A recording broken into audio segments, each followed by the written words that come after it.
Welcome back to STL Live. I'm Sarah Bernard, and my guest is Zach Winkler of SafeTrek. We've been talking about the mobile app that you developed as a college student at Mizzou, so just a few years ago. So tell us where you got the idea and how it started. Yeah, so when you're on college, you are surrounded with everyone who's going out, experimenting, doing crazy things, and we are always hearing stories of things that are happening on campus. People being followed, people being attacked, and not just your campus, but any campus. Any this campus. can happen anywhere. Yeah. Exactly, but being a student, you're so aware of them because there's laws in place where the university is required to send you these stories of things that are happening on campus, and so at the same time, there's these campus blue lights, those big poles with the light on top that when you're getting attacked, you're supposed to run up to those and press the button and then wait for help to come. Right. And we looked at that and we were like, this is crazy. This is not helping anyone. And we think we can do a better job. And so that's when we came up with the hold until safe idea. So you and your friends? There's a couple of people in a school competition is where we started. Oh, yeah. got it. Okay, so that was sort of the incentive. Exactly. All right, great. So that made you kind of really think it through. And you were a computer science major, so you were surrounded by this kind of thinking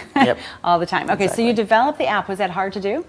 Well, my background, I've been developing apps since I was about 17 years old, and so I had a lot of experience doing that, and so it wasn't very difficult. Okay, so then what happened? I mean, all of a sudden, now you're at 800,000 users today. It's going to be probably quadruple that in just a few months, right? So how did that happen? How did you get from the competition to today? Yeah, we've run into our fair share of challenges. Sure. When we started, the first one was, how do you connect an app to 911?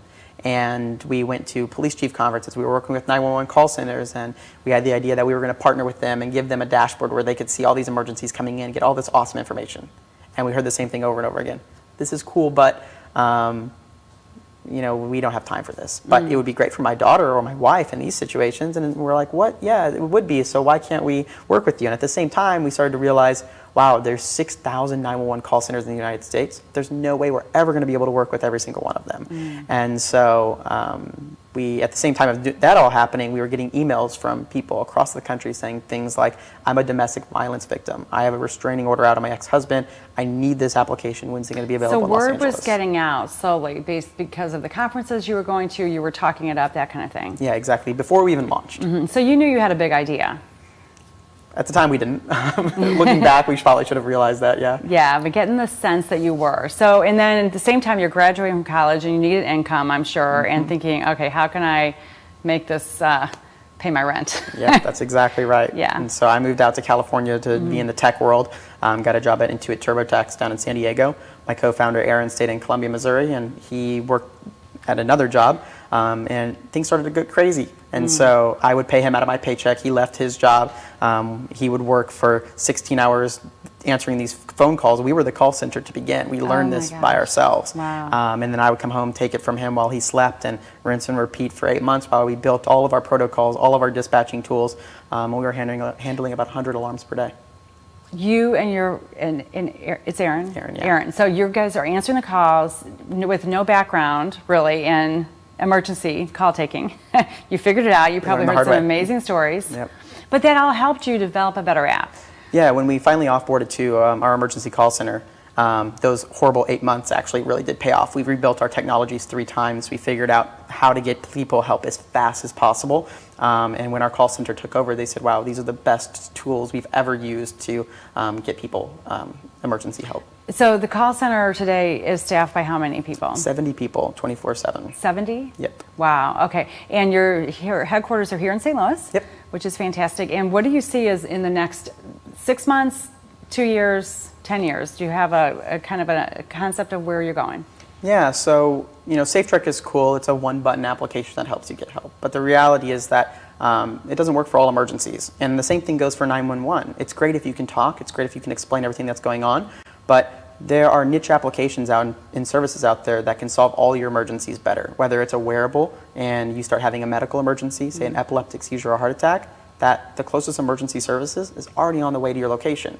We want to make getting emergency help proactive versus reactive. Okay, so you have thoughts, you're kind of formulating that right now. And then as a business, you're at 800,000 users. Do you have an idea or a goal for a year from now? a lot more than that. A lot more than that. I have no doubt, no doubt that's going to happen. You had a really interesting story. Let's just tell the story real quick and then we're going to take a break about a 13-year-old who used this in her own home. Yeah, we've learned crazy stories from domestic violence, sexual assaults, and people that we've helped in the 800,000 group. One of the stories that we like to tell is about a year ago we had a 13-year-old girl who was triggered an alarm in the middle of the night and text messaged us and said, my back door is open, I think there's someone in my house. And she was able to give us the garage door code to her garage and explain by texting. By texting, because she couldn't talk, she didn't want to talk to 911 because she didn't want to make any noises. And so we were able to give that to the police department, and she also gave us the instructions of how to get from the garage door all the way to the closet that she was hiding in. And we were able to get her that help without her even saying a word, and she was okay, thankfully. Yeah, that's amazing. I mean, another interesting application, and I mean, you just never know what the situation is going to be. So, Zach, thank you so much for coming. Thank you for bringing this to us. You know, it's a wonderful application. It's free for the first month, and then a very, very nominal fee after that. So we definitely encourage our viewers to get this app so that we can all be safe here in St. Louis. So SafeTrek is available to download for both iOS and Android, and there's more STL Live after this.